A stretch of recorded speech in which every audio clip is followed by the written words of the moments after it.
Hello दोस्तों, कैसे हो। स्वागत है आपका शुक्ला स्टडी सर्कल पर। मैं अंशु शुक्ला आपका स्वागत करता हूं। दोस्तों, पिछले अध्याय में हमने पढ़ा था कि आखेटक खाद्य संग्राहक कौन होते हैं, लोगों ने रहने की शुरुआत कहां से की, कहां पर कृषि का विकास हुआ, पांडुलिपि के बारे में समझा और पढ़ा अभिलेख क्या होते हैं, अभिलेख किस लिए लिखे जाते थे, तिथियों के बारे में जाना। आज हम लोग थोड़ा आगे बढ़ते हैं अपने अध्याय 2 की ओर, जिसका शीर्षक है आरंभिक मानव की खोज। आज हम लोग इस अध्याय में काल पढ़ेंगे, जैसे पुरापाषाण काल, मध्य पाषाण काल और आखेटक खाद्य संग्राहक एक जगह से दूसरी जगह क्यों जाते थे, इनके बारे में पढ़ेंगे। आवासीय पुरास्थल क्या होते हैं, पुरास्थल क्या होते हैं, औजारों के बारे में जानेंगे। और इस चैप्टर से रिलेटेड जितने भी प्रश्न आए हैं, जैसे ये जितने भी प्रश्न आए हैं पिछली परीक्षाओं में, उन सबको देखेंगे, जिससे हमें यह पता चलता है कि प्रश्न किस तरीके से पूछे जाते हैं। तो चलिए शुरू करते हैं। और जिन्होंने अभी तक चैप्टर 1 नहीं देखा है तो लिंक डिस्क्रिप्शन में दिया है, जाओ फटाफट चैप्टर 1 देखो, जिससे आपकी समझ और बढ़ेगी। और जिसने अभी तक वीडियो को लाइक नहीं किया है तो प्लीज़ वीडियो को लाइक कर दें, चैनल को सब्सक्राइब कर दें। शुरू करते हैं अपना चैप्टर। हम जिस काल के बारे में पढ़ रहे हैं, पुरातात्विदों ने उनके बड़े बड़े नाम रखे। जैसे चैप्टर में आरंभिक काल बहुत बार आप लोगों ने पढ़ा है, तो आरंभिक काल को हम लोग क्या कहते हैं, पुरापाषाण काल भी कहते हैं। और पुरापाषाण काल की अवधि क्या है, तो 20 लाख साल पहले से 12,000 साल पहले के दौरान इसकी अवधि मानी जाती है। और पुरापाषाण काल किन दो शब्दों से मिलकर बना है, तो पुरा प्लस पाषाण। पुरा का अर्थ होता है प्राचीन और पाषाण का अर्थ होता है पत्थर। और यह पुरास्थलों से प्राप्त औजारों को दर्शाता है, पुरापाषाण काल। और पुरापाषाण युग के दौरान शुतुरमुर्ग होते थे। यह महाराष्ट्र के पटने पुरास्थल से शुतुरमुर्ग के अंडों के अवशेष मिले हैं। इन अंडों से मनके बनाए जाते थे, अर्थात मालाएं बनाई जाती थी। और सबसे इम्पोर्टेंट फैक्ट है, मानव इतिहास की 99% कहानी इसी काल में घटित हुई है। किस काल में घटित हुई है, पुरापाषाण काल में। अतः यह काल सबसे लंबा है और काफ़ी बार क्वेश्चन इससे पूछा जाता है। पुरापाषाण काल को 3 भागों में बांटते हैं। कौन सा, आरंभिक पुरापाषाण काल, मध्य पुरापाषाण काल और उत्तर पुरापाषाण काल। ये आप लोग ध्यान रखना। अब मध्य पाषाण काल क्या होता है, तो जिस काल में हमें पर्यावरणीय बदलाव मिलते हैं उसे मैसोलिथ यानी मध्य पाषाण युग कहते हैं। और इसकी अवधि क्या है, तो इसकी अवधि 12,000 साल पहले से लेकर 10,000 साल पहले तक की इसकी अवधि मानी जाती है। और हमने ये पुरापाषाण काल की अवधि क्या है, तो 20 लाख साल पहले से 12,000 साल पहले। तो 12,000 साल पहले से लेकर 10,000 साल पहले तक की हम मध्य पाषाण युग की अवधि मानते हैं। और थोड़ा मध्य पाषाण काल के बारे में जान लो। इस काल के औजार आमतौर पर बहुत छोटे होते थे, जिन्हें हम लोग माइक्रोलिथ या लघु पाषाण कहा जाता था। और इन औजारों में हड्डियां या लकड़ियों के मुट्ठे लगे हंसियां और आरी जैसे औजार मिलते हुए थे। ये भी देखा होगा आप लोगों ने। इस काल में पुरापाषाण युग के औजार भी बनाए जाते थे, ये भी आप लोग ध्यान रखना। मतलब औजार तो छोटे थे ही इस काल में, और पुरापाषाण काल के औजार भी बनाए जाते थे। अब नवपाषाण काल, तो इसकी शुरुआत कब होती है, तो 10,000 साल पहले से इसकी शुरुआत होती है। ये आप लोग ध्यान रखना, और इसको हम लोग अगले चैप्टर में पढ़ेंगे। नेक्स्ट बढ़ते हैं। हम उन लोगों के बारे में जानते हैं जो इस उपमहाद्वीप में 20 लाख साल पहले रहा करते थे। आज हम उन्हें आखेटक खाद्य संग्राहक के नाम से जानते हैं। और आखेटक खाद्य संग्राहक के बारे में हम लोग चैप्टर 1 में ही पढ़ चुके हैं। आखेटक कौन होते थे, तो शिकारी लोग होते थे। और संग्राहक कौन लोग होते थे, तो मतलब जो जंगलों से जैसे फल फूल ये सब खाने के लिए जो इकट्ठा करते थे, संग्रह किया करते थे, तो इसलिए उनको खाद्य संग्राहक बोला जाता था। तो भोजन का इंतजाम करने की विधि के आधार पर इन्हें इस नाम से पुकारा जाता है। आखेटक खाद्य संग्राहक को इस नाम से क्यों पुकारा जाता है, तो भोजन का इंतजाम करने की विधि के आधार पर इन्हें इस नाम से पुकारा जाता है। और आखेटक खाद्य संग्राहक समुदाय के लोग एक जगह से दूसरी जगह घूमते रहते थे। अब इसके 4 कारण हो सकते हैं। तो पहला कारण क्या है? भोजन की तलाश। मतलब पहला कारण है भोजन की तलाश, क्योंकि वह एक ही जगह पर ज़्यादा दिनों तक रहते तो आसपास के पौधे, फलों और जानवरों को खाकर समाप्त कर देते थे। तो इसलिए यह भोजन की तलाश में इधर उधर जाते थे। अब दूसरा कारण क्या है? तो जानवरों का शिकार करते करते। तो कैसे? तो जानवर अपने शिकार के लिए या फिर हिरण और मवेशी अपना चारा ढूंढने के लिए एक जगह से दूसरी जगह जाया करते थे। भाई जानवर जो हैं वो भी तो अपना पेट भरेंगे, तो जानवर अपने शिकार के लिए या फिर हिरण या फिर मवेशी, मवेशी मतलब गाय हो गई या बैल, हिरण, ये जैसे जानवर अपना चारा ढूंढने के लिए एक जगह से दूसरी जगह जाया करते थे। तो इसीलिए इन जानवरों का शिकार करने वाले लोग भी इनके पीछे पीछे जाया करते होंगे। एक तो ये कारण हो गया। और तीसरा कारण क्या है? उपयुक्त मौसम की तलाश में। अब जैसे आप लोगों को पता है कि पेड़ों और पौधों में फल फूल अलग अलग मौसम में आते हैं, इसलिए लोग उनकी तलाश में उपयुक्त मौसम के अनुसार अन्य इलाकों में घूमते होंगे। ये आप लोग ध्यान रखना। और चौथा कारण क्या है? पानी की तलाश। तो सभी जानते हैं कि पानी के बिना किसी भी प्राणी या पेड़ पौधे का जीवित रहना संभव नहीं होता है। और ये भी पता होगा आप लोगों को कि पानी झीलों, झरनों तथा नदियों में ही मिलता है। यद्यपि कई नदियाँ और झीलों का पानी कभी नहीं सूखता और कुछ झीलों और नदियों में पानी बारिश के बाद ही मिल पाता है। इसलिए ऐसी झीलों और नदियों के किनारे बसे लोगों को सूखे मौसम में पानी की तलाश में इधर उधर जाना पड़ता होगा। ये आप लोग ध्यान रखना। और इसके अलावा लोग अपने नाते रिश्तेदारों या मित्रों से मिलने भी जाया करते होंगे। और सबसे मेन बात यह ध्यान रखना, ये सभी लोग पैदल यात्रा किया करते थे। पुरातात्विदों को कुछ ऐसी वस्तुएं मिली हैं जिनका निर्माण और उपयोग आखेटक खाद्य संग्राहक किया करते थे। यह संभव है कि लोगों ने अपने काम के लिए पत्थरों, लकड़ियों और हड्डियों के औजार बनाए हैं। इनमें से पत्थरों के औजार आज भी बचे हैं। चलो देखते हैं क्या क्या हैं। अब जैसे मान लो ये औजार हैं, ये का, खा, ड़ा, ग, घा। अब देख लो। अब जैसे का, ये पत्थरों से बने प्राचीनतम औजार हैं। का वाला ये पत्थरों से बने प्राचीनतम औजार हैं। और खा वाला इन्हें कई हजार साल बाद बनाया गया, इस वाले खा वाले को। और गा वाला इन्हें और बाद में बनाया गया। और घा इन्हें लगभग 10,000 साल पहले बनाया गया। किनको? घा वाले को। ये जो छोटे छोटे दिख रहे हैं आप लोगों को। और डा वाला क्या है? यह गुप्त प्राकृतिक, यहाँ गुप्त नहीं होगा, यहाँ गुटिका कर लेना आप लोग। ये गुप्त नहीं होगा, गुटिका, गुटिका, गुटिका, गुटिका जो कि प्राकृतिक पत्थर है, णा वाला, ये ध्यान रखना। गुप्ता नहीं होगा, यहाँ गुटिका कर लेना आप लोग। गुटिका, गुटिका। नेक्स्ट बढ़ते हैं। अब औजारों का उपयोग देख लेते हैं। तो औजारों का उपयोग क्या क्या होता है? देखो, एक औजारों से जड़ खोद रहा है और एक औजारों से क्या कर रहा है? कपड़े को सी रहा है। तो ये औजारों के उपयोग होते हैं। जैसे फल फूल काटने में औजारों का उपयोग किया जाता था। और हड्डियाँ और मांस काटने में औजारों का उपयोग किया जाता था। पेड़ों की छाल व जानवरों की खाल उतारने के लिए औजारों का उपयोग किया जाता था।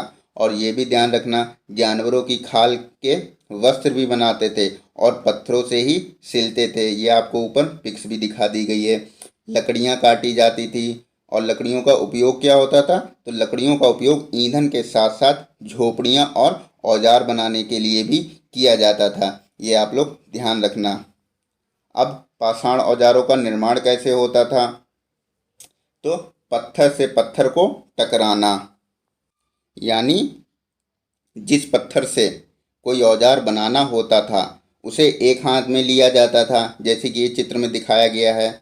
मतलब जिस पत्थर से कोई औजार बनाना होता था उसे एक हाथ में लिया जाता था और दूसरे हाथ से एक पत्थर का हथौड़ी जैसा इस्तेमाल होता था। मतलब एक पत्थर हाथ में ले लिया और दूसरे पत्थर से उस पर आघात किया या चोट मारी, तो आघात करने वाले पत्थर से दूसरे पत्थर पर जब तक सल्क निकाले जाते हैं तब तक वांछित आकार वाला उपकरण ना बन जाए। मतलब जब तक उन पर आघात किया जाता है या मारा जाता है हथौड़ी की तरह, कि जब तक उसमें मतलब शल्क या निशान ना पड़ जाए, या मान लो जैसे ये नुकीला बनाया जा रहा तो जब तक नुकीला ना बन जाता तब तक ये लोग उस पर आघात या मारते रहते थे। नेक्स्ट बढ़ते हैं। अब दूसरा क्या है, दबाव शल्क तकनीकी। तो ये क्या है, इसको भी जान लो। अब इसमें इसमें क्रोड को एक स्थित सतह पर टिकाया जाता था और इस क्रोड पर हड्डी या पत्थर रखकर, मतलब जैसे कोई पत्थर है उसको एक दीवार की सतह मतलब टिका दिया पत्थर को, ठीक है, और हड्डी या पत्थर रखकर उसी पत्थर पर हड्डी या पत्थर रखकर उस पर हथौड़ी नुमा पत्थर से सल्क बनाए जाते थे, जिससे वांछित उपकरण बनाए जाते हैं। नेक्स्ट बढ़ते हैं। अब जैसे ये मानचित्र है तो ये भी देख लो थोड़ा मानचित्र को। ये आपका मेहरगढ़ है, ये भी ध्यान रखना। ये बुर्ज होम है, इसके बारे में हम लोग नेक्स्ट चैप्टर पे पढ़ेंगे, ठीक है। और ये आपका भीमबेटका है, ये नर्मदा नदी है, ये चिरांद है, ये कोलकाता है, ये दाऊजली हेडिंग है। ये इन सब के बारे में हम लोग नेक्स्ट चैप्टर पे पढ़ेंगे। ये आपका इनाम गांव है, ये मुंबई है, ये गोदावरी नदी है, और ये हुंसगी है, ये कुरनूल गुफाएं हैं। अब खाद्य संग्राहकों के आवास या पुरास्थल कहाँ कहाँ मिले हैं उनके बारे में हम लोग जानेंगे। तो कहाँ कहाँ मिले हैं इनके आवास, तो मध्य प्रदेश, हुंसगी और कुरनूल गुफाएं। मध्य प्रदेश, यहाँ पे भीमबेटका ध्यान रखना आपको, मध्य प्रदेश में भीमबेटका और हुंसगी और कुरनूल गुफाएं। ये वह पुरास्थल हैं जहाँ पर आखेटक खाद्य संग्राहकों के होने के प्रमाण मिले हैं। इनके अलावा भी और कई स्थानों पर आखेटक खाद्य संग्राहक रहते थे। कई पुरास्थल नदियों और झीलों के किनारे भी पाए गए हैं। ये आप लोग ध्यान रखना, क्वेश्चन कैसे भी बन सकता है। मतलब ये सब दे दिया जाएगा। आजकल क्वेश्चन स्टेटमेंट वाले ज़्यादा पूछ रहे हैं। 2020 में जो पेपर आया है उसका पैटर्न काफ़ी चेंज हो गया है पिछले पेपरों से। तो ये भी ध्यान, आप जैसे चार ऑप्शन दे दिए जाएंगे और इसमें ये भी लिख दिया जाएगा कई पुरास्थल नदियों और झीलों के किनारे नहीं पाए जाते हैं, तो वही हमारा गलत हो जाता है। यानी पाए जाते हैं, कई पुरास्थल नदियों और झीलों के किनारे भी पाए जाते हैं। अब देख लो, मध्य प्रदेश, हुंसगी, कुरनूल गुफाएं, ये कहाँ कहाँ पे हैं, तो ये आप लोग ध्यान रखना। जैसे कि ये जो हैं ये पुरापाषाणिक स्थल हैं, जो लाल त्रिकोण वाले हैं ये पुरापाषाणिक स्थल हैं। क्वेश्चन इस तरीके से भी बन जाता है, चार आपको स्थल दे देगा और पूछ लेगा इनमें से कौन सा पुरापाषाणिक स्थल नहीं है। तो लाल त्रिकोण वाले देख लो कौन कौन से हैं। एक तो हमारा कुरनूल गुफाएं हैं और एक हमारा हुंसगी है, ये लाल त्रिकोण का है। ये भी पुरापाषाणिक पुरास्थल है, और हुंसगी भी पुरापाषाणिक पुरास्थल है। और ये हमारा भीमबेटका जो कि मध्य प्रदेश में है, ये भी पुरापाषाणिक पुरास्थल है। ये आप लोग ध्यान रखना। क्वेश्चन इस तरीके से भी बन सकता है और क्वेश्चन इस तरीके से भी बन सकता है कि खाद्य संग्राहकों के आवास कहाँ कहाँ पर हैं। नेक्स्ट बढ़ते हैं। और आप लोग इसके नोट्स बना लीजिएगा, पेपर और पेन लेके बैठा करो। एक बार में सिर्फ सुना करो, दूसरी बार में नोट कर लिया करो। सीटेट का पेपर आएगा, इससे बाहर कुछ भी नहीं जाएगा। जितने भी क्वेश्चन फंसेंगे आपके इसमें से ही फंसेंगे, क्योंकि सारे मेन पॉइंट को नोट कर लिया गया है। अब आवासीय पुरास्थल क्या होते हैं, तो आवासीय पुरास्थल उन्हें कहते हैं जहां लोग रहा करते थे, ये तो सबको पता है।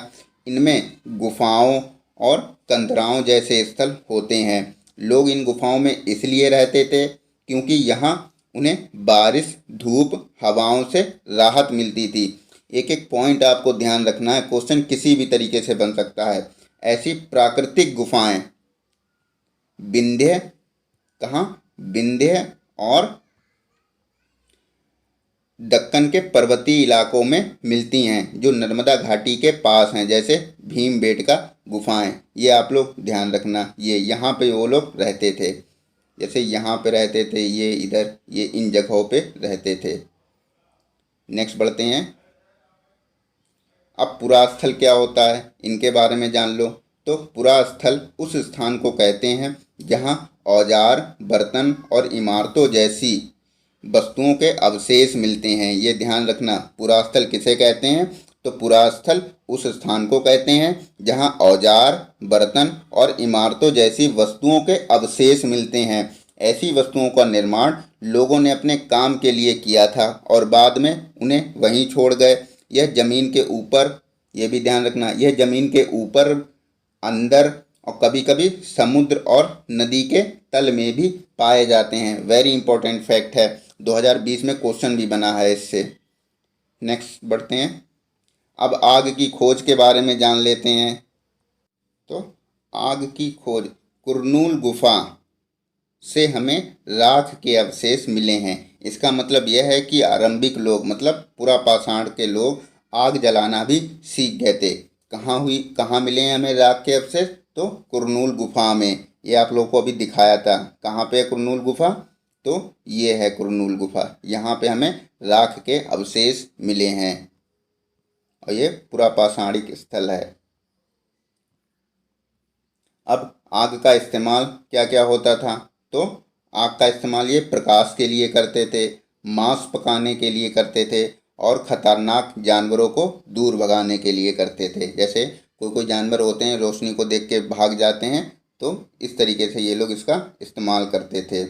अब इसी काल में, मतलब जो आरंभिक काल है, पुरापाषाण काल है, में लोग अनाज पैदा करना सीख गए थे। कैसे? लगभग 12,000 साल पहले की बात है। दुनिया की जलवायु में बड़े बदलाव आए। अब बदलाव आए तो गर्मी बढ़ने लगी और जब गर्मी बढ़ी तो कई क्षेत्रों में घास वाले मैदान बनने लगे और जब घास वाले मैदान बनने लगे तो हिरण, बारहसिंगा, भेड़, बकरी और गाय जैसे उन जानवरों की संख्या बढ़ी जो घास खाकर जिंदा रह सकते थे। जो लोग इन जानवरों का शिकार करते थे वह भी इनके पीछे आए और इनके खाने पीने की आदतों और प्रजनन के समय की जानकारी हासिल करने लगे। हो सकता है तब लोग इन जानवरों को पकड़कर अपनी ज़रूरत के अनुसार पालने की बात सोचने लगे हों। और ये भी ध्यान रखना, मछली भी भोजन का महत्वपूर्ण स्रोत बन गई थी आरंभिक काल में। और इसी दौरान उपमहाद्वीप के विभिन्न इलाकों में गेहूं और धान जैसे अनाज प्राकृतिक रूप से होने लगे थे। ये हम लोगों ने चैप्टर 1 में पढ़ा। लोगों ने इन अनाजों को भोजन के लिए बटोरना या इकट्ठा करना शुरू कर दिया होगा।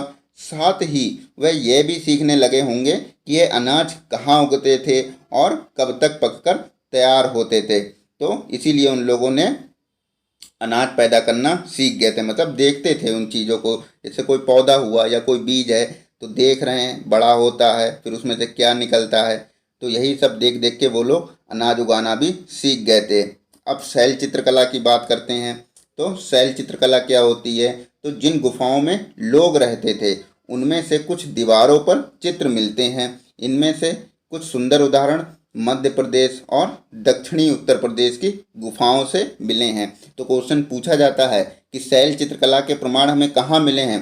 तो कहाँ मिले हैं? मध्य प्रदेश और दक्षिणी उत्तर प्रदेश की गुफाओं से हमें शैल चित्रकला के प्रमाण मिले हैं। इस तरीके से ये चित्र होते थे, देख लो आप लोग। नेक्स्ट बढ़ते हैं, अब हुंसगी के बारे में जान लो। तो यह पुरापाषाण युग के कई पुरास्थल मिले हैं। कुछ पुरास्थलों से अलग अलग कार्यों में लाए जाने वाले कई प्रकार के औजार भी मिले हैं। ठीक है, संभवतः यह आवास उद्योग रहे होंगे। ठीक है, इनमें से कुछ पुरास्थल झरनों के निकट थे। यहाँ पुरास्थलों में अधिकांश औजार चूना पत्थर के बनाए जाते थे। ये पॉइंट आप लोगों के लिए बहुत इम्पोर्टेंट है। मतलब हुंसगी में किस से औजार बनाए जाते थे? तो औजार चूना पत्थर के बनाए जाते थे। कहाँ बनाए जाते थे? हुंसगी में बनाए जाते थे। ये आप लोग ध्यान रखना। अब थोड़ा इधर उधर भी देख लेते हैं, अन्यत्र, जो कि दिया होता है आपका एनसीईआरटी में, अन्यत्र कि और जगह पे क्या क्या चल रहा है देश विदेशों में। तो फ्रांस की एक गुफा की खोज लगभग 100 साल पहले 4 स्कूली छात्रों ने की। इस गुफा में जानवरों के कई चित्र मिले हैं और यह चित्र 20,000 साल पहले से लेकर 10,000 साल पहले तक के बीच में बनाए गए होंगे। इस गुफा में जानवरों के चित्रों को गहरे चमकीले रंगों से चित्रित किया गया है और इन रंगों को लौह अयस्क और चारकोल, ये आप लोगों को ध्यान रखना है, लौह अयस्क और चारकोल जैसे खनिज पदार्थों से बनाया गया होगा। इन रंगों को गहरे चमकीले रंगों से चित्र कहाँ मिले हैं? तो हमें फ्रांस की एक गुफा से मिले हैं। अब इन रंगों को कैसे बनाया गया होगा? तो लौह अयस्क और चारकोल जैसे खनिज पदार्थों से बनाया गया होगा। ये आप लोग ध्यान रखना। अब हम देख लेते हैं कि इस चैप्टर से कौन कौन से क्वेश्चन बने हैं जो एग्जाम में आए हुए हैं। तो बढ़ते हैं अपने क्वेश्चनों की तरफ। फर्स्ट क्वेश्चन ये रहा आप लोगों के सामने। लगभग 12,000 साल पहले भारत में कई क्षेत्रों में गर्मी बढ़ने लगी, कारण घास वाले मैदान बनने लगे थे। गर्मी बढ़ने के कारण घास वाले मैदान बनने लगे थे, ये आपका कथन ए हो गया। और कथन बी, हिरण, बारहसिंगा, बकरी, भेड़ और मवेशी जैसे जानवरों की संख्या बढ़ी। और यह क्वेश्चन आपका सीटेट 2020 में आया हुआ है।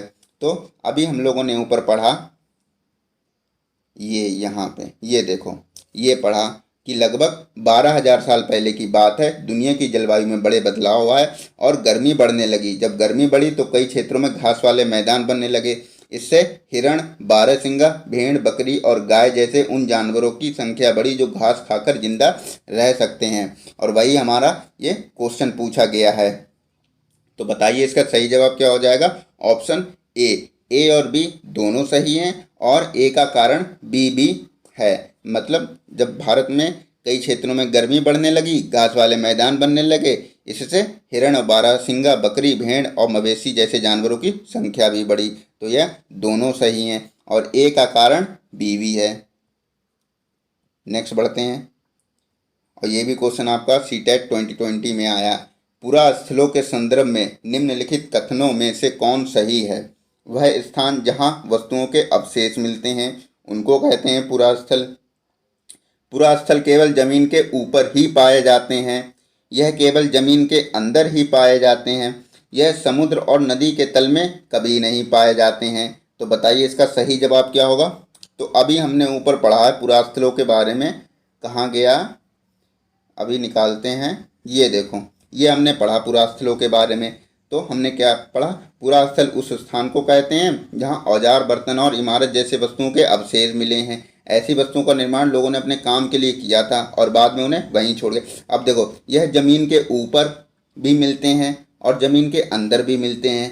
कभी कभी समुद्र और नदी के तल में भी पाए जाते हैं। मतलब पुरास्थल हर जगह मिलते हैं। पुरास्थल जमीन के ऊपर भी मिलते हैं, पुरास्थल जमीन के नीचे भी मिलते हैं और ये कभी कभी समुद्र और नदी के तल में भी पाए जाते हैं। तो देखते हैं क्वेश्चन क्या कह रहा है। तो क्वेश्चन ये कह रहा है वह स्थान जहाँ वस्तुओं के अवशेष मिलते हैं। ये तो सही है हमारा। यह केवल जमीन के ऊपर ही पाए जाते हैं, नहीं, ये जमीन के ऊपर भी पाए जाते हैं और जमीन के अंदर भी पाए जाते हैं। तो ये हमारा गलत हो जाएगा। यह केवल जमीन के अंदर ही पाए जाते हैं, ये भी गलत। यह समुद्र और नदी के तल में कभी नहीं पाए जाते, नहीं भाई, पाए जाते हैं। समुद्र और नदी के तल में भी ये लोग पाए जाते हैं। तो ये भी हमारा गलत हो जाएगा। अब एक चीज़ और ध्यान रखना, अगर केवल आ जाए तो वह तो ऑप्शन हमारा ऑलवेज गलत हो जाएगा। इसमें भी केवल आएगा तो ये भी गलत हो जाएगा। हमें अब जैसे मान लो नहीं भी पढ़ा होता तो हमें इन दोनों में सोचना होता, ए और डी में। अगर पढ़ा है तो धड़ाके से आप लोग ऑप्शन ए लगाते और आगे बढ़ते इस तरीके से। नेक्स्ट, हम यह आज कैसे जानते हैं कि पुरापाषाण युग में भारत में शुतुरमुर्ग होते थे? यह सीटेट 2019 में आया हुआ क्वेश्चन है। उस समय की कृतियों में इन पक्षियों के विविध लेख हमें मिलता है। महाराष्ट्र के पटने पुरास्थल से शुतुरमुर्ग के अंडे के अवशेष मिले हैं। शुतुरमुर्ग को पर मौखिक स्मृतियां हमारे पास दिल्ली के राष्ट्रीय संग्रहालय में अभिलिखित हैं। शुतुरमुर्गों पर, ये ध्यान, शुतुरमुर्गों पर मौखिक स्मृतियां मतलब किताबें इस तरीके की दिल्ली संग्रहालय में अभिलिखित हैं। विदेशी यात्रियों के वृत्तांतों में इनका वर्णन है। तो बताइए इसका सही जवाब क्या हो जाएगा? Option B. सबसे पहले हमने इसी को पढ़ा, महाराष्ट्र के पटने पुरास्थल से शुतुरमुर्ग के अंडे के अवशेष मिले हैं। नेक्स्ट क्वेश्चन पे बढ़ते हैं। मानव इतिहास में निम्नलिखित में से कौन सी अवधि या काल सबसे लंबी है? सीटेट 2018 में आया हुआ है। पुरापाषाण काल, मध्यपाषाण काल, नवपाषाण काल या महापाषाण काल? तो बताइए इसका सही जवाब क्या हो जाएगा? पूरा पाषाण काल इसका सही जवाब हो जाएगा। हमने ऊपर पढ़ा है कि 99% मानव इतिहास की कहानी पूरा पाषाण काल से ही संबंधित है, ये आप लोग ध्यान रखना। तो यह सबसे बड़ा काल है या इसकी अवधि सबसे लंबी है। नेक्स्ट क्वेश्चन पढ़ते हैं। अब ये वही क्वेश्चन है लेकिन ये दूसरे लैंग्वेज में पूछ लिया गया है। ये सीटेट 2014 में आया हुआ है कि मानव इतिहास में कौन सा काल या युग सबसे लंबा है, तो भी हमारा आंसर क्या हो जाएगा? पूरा पाषाण काल, ये हमारा सबसे लंबा है। और साथियों, आज के लिए बस इतना। अगर वीडियो अच्छी लगी है तो प्लीज़ वीडियो को लाइक करें, चैनल को सब्सक्राइब करें और ज़्यादा से ज़्यादा वीडियो को शेयर करें, जिससे कि आपका भला हो और दूसरे लोगों का भी भला हो। तो कल फिर मिलते हैं नए चैप्टर के साथ। तब तक के लिए जय हिंद।